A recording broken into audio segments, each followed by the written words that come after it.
Hola, hola, ¿cómo estás? Espero que muy bien. Vamos a continuar con las lecturas del curso de Milagros, capítulo 20, parte 3. El pecado como ajuste. La creencia en el pecado es un ajuste. Y un ajuste es un cambio, una alteración en la percepción o la creencia de que lo que antes era de una manera ahora es distinto. Cada ajuste es, por lo tanto, una distorsión y tiene necesidad de defensas que lo sostengan en contra de la realidad. El conocimiento no requiere ajustes y de hecho se pierde si se lleva a cabo cualquier cambio o alteración, pues eso lo reduce de inmediato a ser simplemente una percepción, una forma de ver en la que se ha dejado de tener certeza y donde se ha infiltrado la duda. En esta condición deficiente es necesario hacer ajustes porque la condición en sí no es verdad. ¿Quién necesita ajustarse a la verdad si para ser entendida solo apela a lo que uno es? Qué bello. Los ajustes, sean de la clase que sean, siempre forman parte del ámbito del ego. Pues la creencia fija del ego es que todas las relaciones dependen de que se hagan ajustes para así hacer de ellas lo que él quiere que sean. Las relaciones directas en las que no hay interferencia, él siempre las considera peligrosas. El ego se ha nombrado a sí mismo mediador de todas las relaciones y hace todos los ajustes que cree necesarios y los interpone entre aquellos que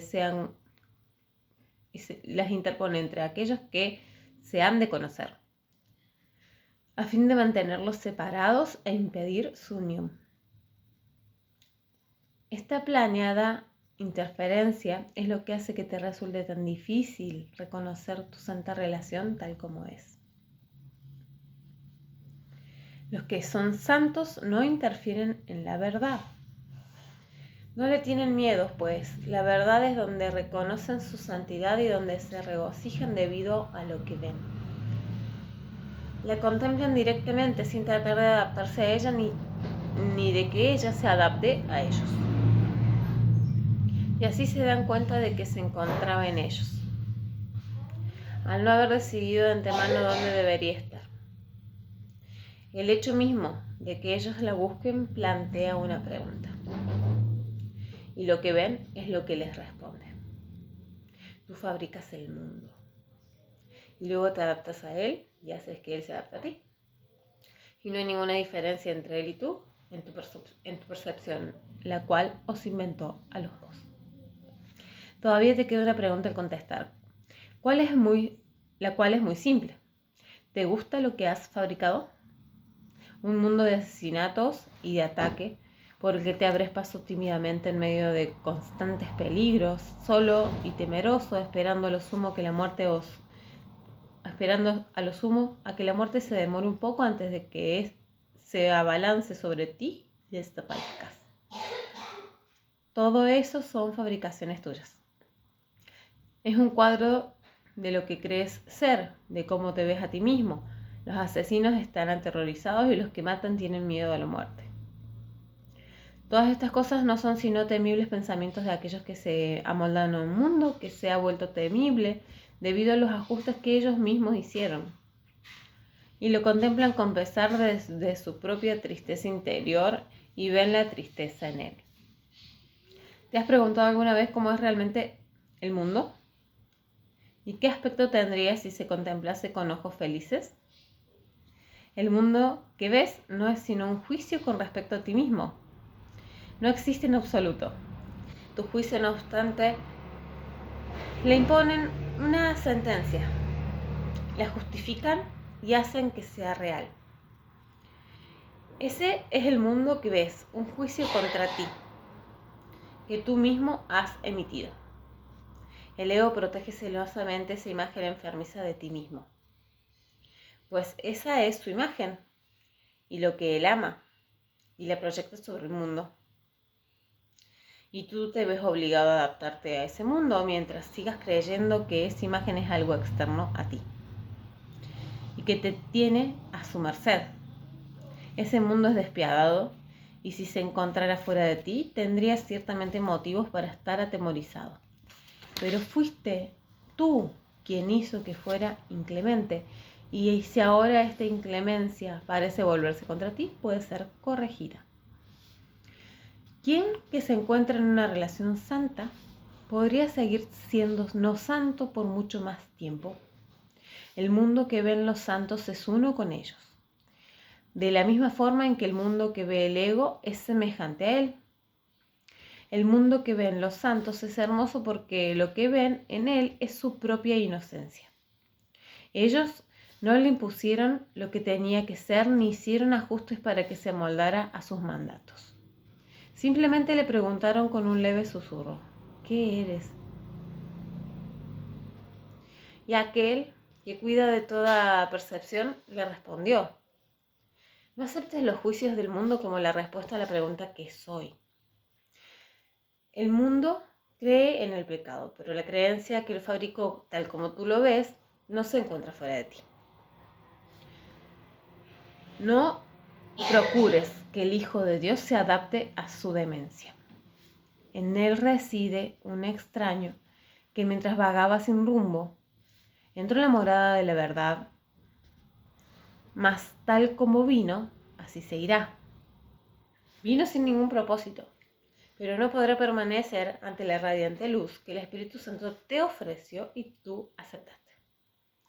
Pues bajo esa luz, el extraño se queda sin hogar, y a ti se te da la bienvenida. No le preguntes a ese transeúnte ¿qué soy? Es la única cosa en todo el universo que no sabe. No obstante, es a él a quien se lo preguntas y es a su respuesta a la que deseas amoldarte.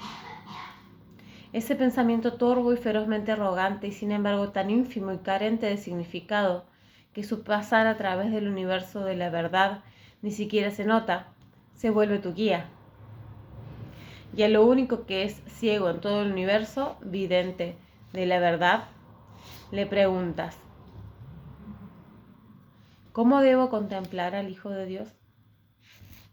¿Se le puede pedir que emita juicios a lo que está desprovisto de todo juicio? Si ya lo has hecho, ¿creerías la respuesta que te da y te ajustarías a ella como si fuera cierta? El mundo que ves a tu alrededor es la respuesta que te dio. Y tú le has conferido el poder de hacer los ajustes necesarios en el mundo para que su respuesta sea cierta. Le preguntaste a ese soplo de locura que te explicara el significado de tu relación no santa e hiciste que ésta se ajustara a su descabellada respuesta. ¿Te hizo eso feliz? ¿Te uniste acaso jubilosamente con tu hermano para bendecir al Hijo de Dios y darle las gracias por toda la felicidad que os ha brindado? ¿Has reconocido acaso a tu hermano como el eterno regalo que Dios te dio? ¿Has visto la santidad que irradia en cada uno de vosotras para bendecir al otro? Ese es el propósito de tu relación santa. No le preguntes cuáles son los medios necesarios para su consecución a la única cosa que haría todo lo posible para que siguiera siendo no santa. No le otorgues el poder de adaptar los medios al fin.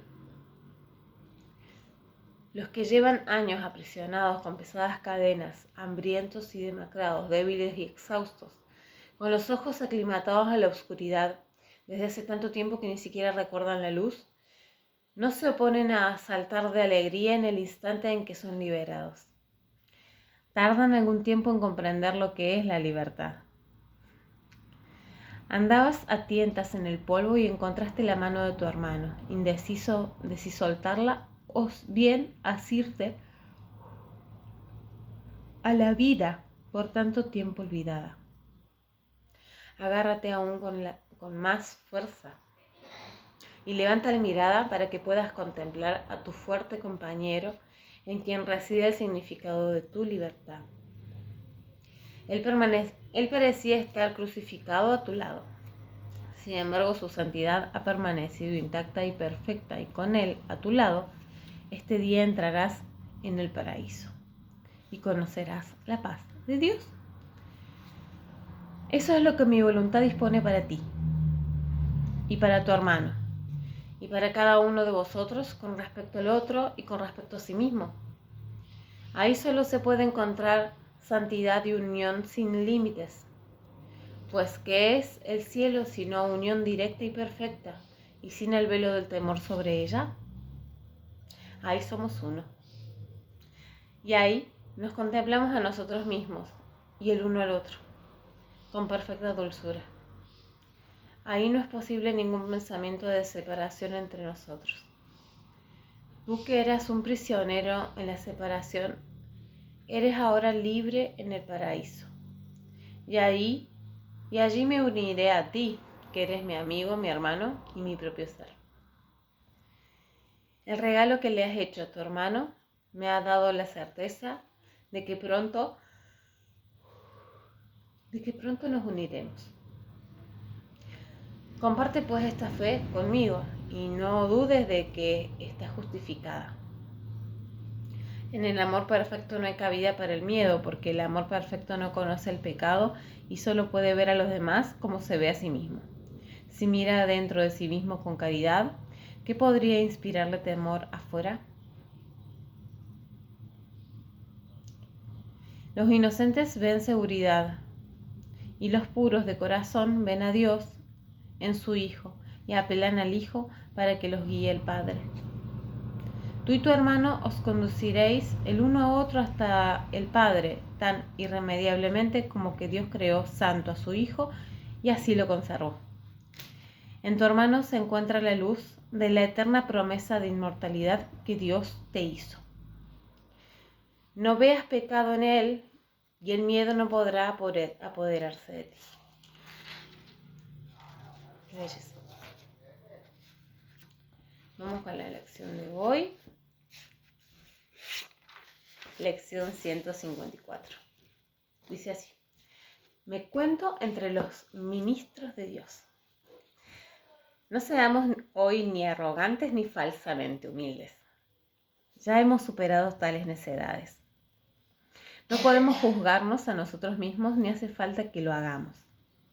Eso no haría más que aplazar la decisión que tenemos que tomar y demorar nuestro compromiso con nuestra función. No es a nosotros quien corresponde juzgar nuestra valía, ni tampoco podríamos saber cuál es el mejor papel para nosotros o qué es lo que podemos hacer dentro de un plan más amplio que no podemos captar en su totalidad. Nuestro papel se nos asigna en el cielo, no en el infierno. Y lo que pensamos que es debilidad puede ser fortaleza. Y lo que creemos que es nuestra fortaleza a menudo es arrogancia. Sea cual sea el papel que se te asignó, fue seleccionado por la voz que habla por Dios, cuya función es asimismo hablar por ti. Dado que el Espíritu Santo ve tus puntos fuertes exactamente como son y es consciente de dónde se puede hacer el mejor uso de ellos, con qué propósito y a quién pueden ayudar y cuándo, elige y acepta tu papel por ti. No actúa sin tu consentimiento, pero no se deja engañar con respecto a lo que eres y únicamente escucha su voz en ti. Mediante esta capacidad suya de oír una sola voz, la cual es la suya propia, es como por fin cobras conciencia de que en ti solo hay una voz. Y esa única voz te asigna tu función. Te la comunica y te proporciona las fuerzas necesarias para que puedas comprenderla, llevar a cabo lo que requiere, así como triunfar en todo lo que hagas que esté relacionado con ella. Dios se une a su Hijo en esto. Y su Hijo se convierte de este modo en el mensajero de la unidad junto con él. Esta unión de Padre e Hijo, por medio de la voz que habla por Dios, es lo que hace que la salvación sea algo, aparte del mundo. Esta es la voz que habla de leyes que el mundo no obedece y la que promete salvarnos de todo pecado y abolir la culpa de la mente que Dios creó libre de pecado. Ahora, esta mente vuelve a cobrar conciencia de aquel que la creó y de su eterna unión consigo misma. Y así su ser constituye la única realidad en la que su voluntad y la de Dios están juntas. El mensajero no escribe el mensaje que transmite. Tampoco cuestiona el derecho del que lo escribe, ni pregunta por qué razón ha escogido a aquellos que han de recibir el mensaje del que él es portador. Basta con que lo acepte, lo lleve a quienes va destinado y cumpla con su cometido de entregarlo. Si trata de determinar cuáles deben ser los mensajes o cuál es su propósito o a dónde se deben llevar, no estará desempeñando debidamente su papel de portador de la palabra. Hay una diferencia fundamental en el papel que desempeñan los mensajeros del cielo, que los distingue de los mensajeros del mundo. Los mensajes que transmiten van dirigidos en primer lugar a ellos mismos. Y es únicamente en la medida en que los pueden aceptar para sí, que se vuelven capaces de llevarlos más lejos y transmitirlos allí donde se dispuso que fueran recibidos. Al igual que los mensajeros del mundo, ellos no escribieron los mensajes de los que son portadores, pero se convierten en rigor en los primeros que los reciben a fin de prepararse para darlos. Un mensajero terrenal cumple su misión transmitiendo todos los mensajes de que es portador. Los mensajeros de Dios desempeñan su papel aceptando sus mensajes como si fuesen para ellos mismos y demuestran que han entendido los mensajes cuando se los transmiten a otros. No aceptan ningún papel que no les haya sido asignado por su autoridad y de esta forma se benefician con cada mensaje que transmiten. ¿Queréis recibir los mensajes de Dios? Pues así es como os convertís en sus mensajeros. Sois nombrados ahora. No obstante, os demoráis en transmitir los mensajes que habéis recibido y de esta forma no os dais cuenta de que son para vosotros. Por lo tanto, no los reconocéis. Nadie puede recibir y comprender que ha recibido hasta que no da. Pues solo el dar puede aceptar que ha recibido. Vosotros, que sois ahora los mensajeros de Dios, recibid sus mensajes, pues es parte de la función que se os asignó. Dios no ha dejado de ofreceros lo que necesitáis, ni tampoco ha dejado de aceptarse. No obstante, hay otra parte de la tarea que se os ha encomendado que todavía tiene que llevarse a cabo. Aquel que recibió los mensajes de Dios por vosotros, quisiera que vosotros también los recibierais, pues de esta manera os identificáis con Él y reivindicáis lo que es vuestro. Esta unión es lo que nos proponemos reconocer hoy. No trataremos de mantener nuestras mentes separadas de aquel que habla por nosotros, pues es nuestra propia voz la que oímos cuando le prestamos atención. Únicamente Él puede hablarnos a nosotros y hablar por nosotros. Al unir en una sola voz el recibir y el dar de la palabra de Dios, el dar y el recibir de su voluntad, y el dar de la palabra de Dios, unir en una sola voz el recibir y el dar de la palabra de Dios, el dar y el recibir de su voluntad, y se lío. Únicamente Él puede hablarnos a nosotros y hablar por nosotros. Al unir en una sola voz el recibir y el dar de la palabra de Dios, el dar y el recibir de su voluntad. Nuestra práctica de hoy consiste en darle a Él lo que es su voluntad tener, de manera que podamos reconocer los dones que nos concede. Él necesita nuestra voz para poder hablar por medio de nosotros. Necesita nuestras manos para que reciban sus mensajes y se los lleven a quienes Él nos indique. Necesita nuestros pies para que nos conduzcan allí donde su voluntad dispone. De forma que aquellos que esperan acongojados puedan por fin liberarse. Necesita que nuestra voluntad se una a la suya para que podamos ser los verdaderos receptores de sus dones. Aprendamos solo esta lección el día de hoy. Que no reconoceremos lo que hemos recibido hasta que no lo demos. Has oído esto cientos de veces y de 100 maneras diferentes. Y sin embargo todavía no lo crees. Mas una cosa es segura, hasta que no lo creas, recibirás miles y miles de milagros, pero no sabrás que Dios no se ha quedado con ningún don más allá de los que tú ya posees, ni le ha negado a su Hijo la más mínima bendición.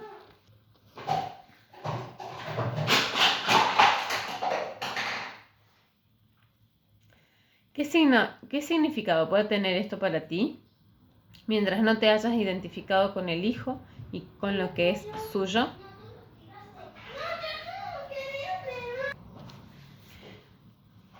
Nuestra lección de hoy reza así. Me cuento entre los ministros de Dios y me siento agradecido de disponer de los medios por los cuales puedo llegar a reconocer que soy libre. Qué belleza. El mundo retrocede a medida que iluminamos nuestras mentes y reconocemos la veracidad de estas santas palabras, pues constituyen el mensaje que hoy nos envía nuestro Creador. Ahora demostraremos cómo esas palabras han cambiado lo que pensábamos acerca de nosotros mismos y de lo que era nuestra función. Pues al demostrar que no aceptamos ninguna voluntad que no compartamos, los numerosos dones que nuestro Creador nos concede aparecerán de inmediato ante nuestra vista y llegarán a nuestras manos, y así reconoceremos lo que hemos recibido. Qué belleza. Qué belleza. Bueno, eso es todo por hoy. Muchas gracias por estar ahí. Espero que te haya gustado. Déjame un mensajito si te gustó. Te mando un abracito y nos vemos mañana.